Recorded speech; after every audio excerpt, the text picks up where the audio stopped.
Anika, and I'm the physician assistant student, and I'll be assessing your visit today. So before we get started, can you confirm your first and last name and date of birth? Yes, Lily Collins, June 7th, 2001. Okay, great. And then what are your pronouns? She, her. Okay, and so yeah, today I'm going to be doing your routine checkup. So we will get started with that, and I'll just be taking notes while we do the exam. So I would like to first ask you, how are you doing? Well, I'm doing okay. I've been pretty stressed more than usual lately. Okay, and then what seems to be making you more stressed than usual? Well, right now I'm in my last month of my 4th year of law school, so I'm getting ready to take the bar exam pretty soon, and I'm just feeling really irritable and have like a foggy brain after I drink sometimes, and I feel like it's been affecting my studying. Okay, and then yeah, thank you for letting me know. And I understand law school is very demanding, and I want to do a questionnaire that is focused on your health, and I'm going to be asking you some general questions. Is that okay with you? Yeah. Do you drink alcohol? I do. Okay, and then how much alcohol do you consume? Well, I usually have a few drinks with my classmates after class throughout the week. Kind of helps to rewind and relax, celebrate exams. So I'd say maybe 4 to 5 times a week. Okay, so based on that information, I will be asking specific questions about your alcohol use. So I just want to let you know that this is a safe space here, and if you can be honest with me with your answers, that would be amazing. Okay. Does that sound good? Yeah. Okay, so my first question is going to be, have you ever felt that you need to cut down on your alcohol? Yeah, I have actually. I feel like sometimes it does affect my focus in studying. Okay. School. And thank you for sharing. The next question I have for you is, have people annoyed you or criticized you about your alcohol use? Yeah, my boyfriend has mentioned it more than a few times. He says that he thinks I drink too much when I go out with my classmates. But honestly, he just does not understand what it's like to be a law student. It's stressful. He's only a Walmart cashier. Yeah, I understand that he just doesn't completely. understand. Yeah. So my next question is, have you ever felt bad or guilty about drinking? I mean, yeah, I have. I often feel bad the next day, to be honest, and then I just end up regretting it when I then have to go study all day. Okay, yeah, Hungry. that makes sense. Yeah. And my fourth question is, have you had an incident or where you failed to do what was normally expected from you, and because of your drinking that made you question your alcohol use? Yeah, and there actually was a time recently, just a few weeks ago, I was at this networking event for my law school and like with law firms and stuff, and that night I had a bit too much to drink, and I ended up embarrassing myself in front of some pretty important people, and it did cost me some potential law firm opportunities, so that was really embarrassing. Okay, yeah, I'm sorry to hear about that. So my next question is, have you attempted to stop drinking, or you have drunk on nights you didn't want to? Yeah, I have attempted to stay in instead of going out with my classmates, but then I just feel like I'm missing out on getting close with my classmates, and because almost every social event includes alcohol, I didn't want to be left out of the loop. Okay, So. yeah, that makes sense. And have you gone out with your classmates without drinking? Yeah, I have. I've attempted to go out without drinking, but then it just ends up not being as much fun. Yeah. Yeah, That's true. Have you had any withdrawal symptoms or cravings for alcohol recently? I mean, sometimes when I go without alcohol, I do feel like a little bit nauseous and kind of depressed and agitated, like cranky, I guess.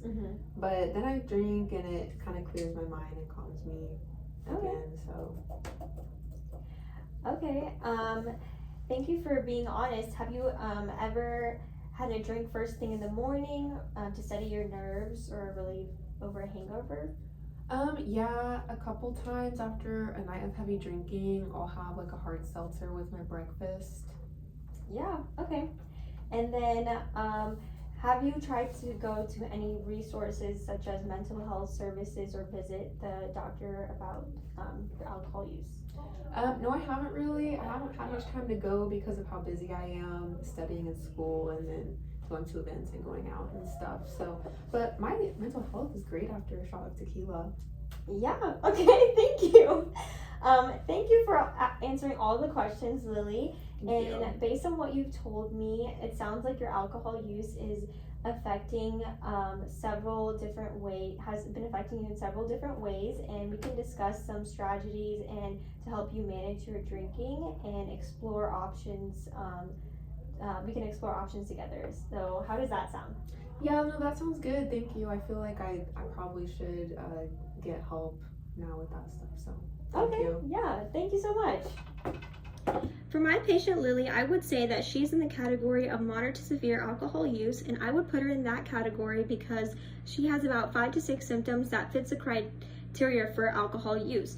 For example, she has an increased tolerance for alcohol. She has symptoms such as nausea and irritability and anxiousness and brain fog when she has not been drinking.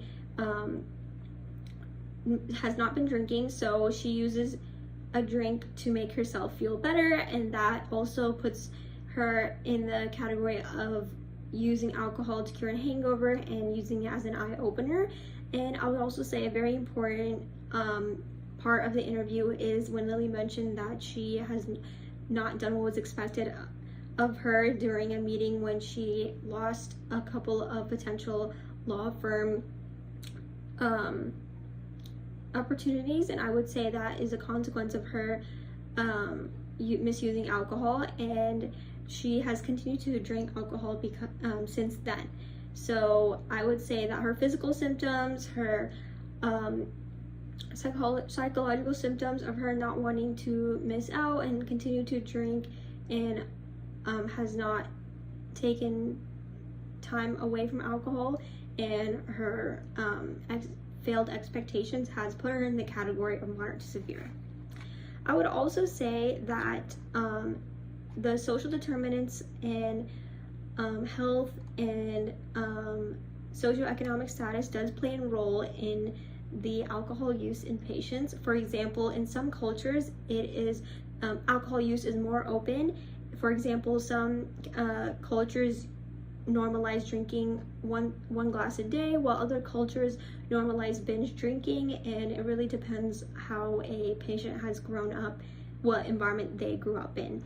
And another example would be that she is in the culture of law school, and I would say that career has a 20% chance of students using alcohol. So I would say that her statement saying that her boyfriend does not understand what law school is like, and drinking is very normalized in the school that she's in, and a lot of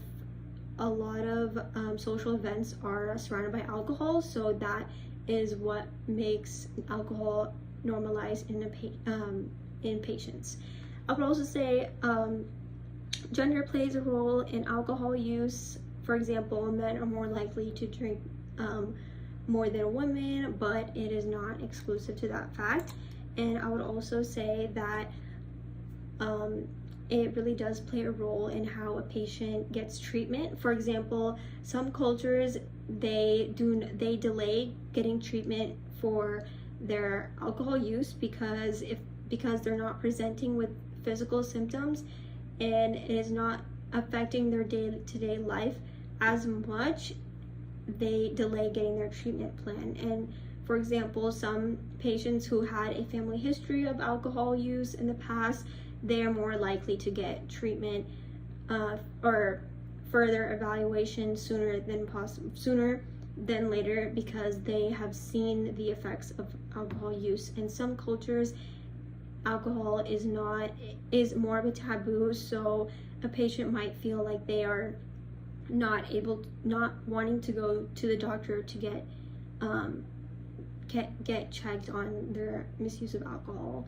So I would also say some cultures or socioeconomic backgrounds delay getting treatment because of their economic status, and might feel that they need to spend their money less on health care and more on to their bills or food or just the necessities. So that is also another factor. I would say that I used active listening skills throughout my interview by making sure that I made eye contact with the patient, and I wanted the patient to feel heard while they're discussing a difficult and sensitive topic that they might have not shared with anyone else. So I would say that I had an encouraging attitude to make sure the patient felt that we are here to help them get through a difficult time. And I would say that I did what I wanted to do by letting them know that we are here for them to feel better mentally and physically. But I also would want to improve on my interview styles with patients who have substance use by saying more than just, okay, here's the next question. Instead, I would want to add a more personal touch and take pauses before getting to the next question, so the patient can gather their thoughts and think about their answers clearly instead of speed rushing it through. And that way I feel like the patient will feel more safe in their answers, feel more safe answering questions that are hard and personal. So that's what I would do. And I would also say more encouraging things instead of, okay, thank you. I would say more than that.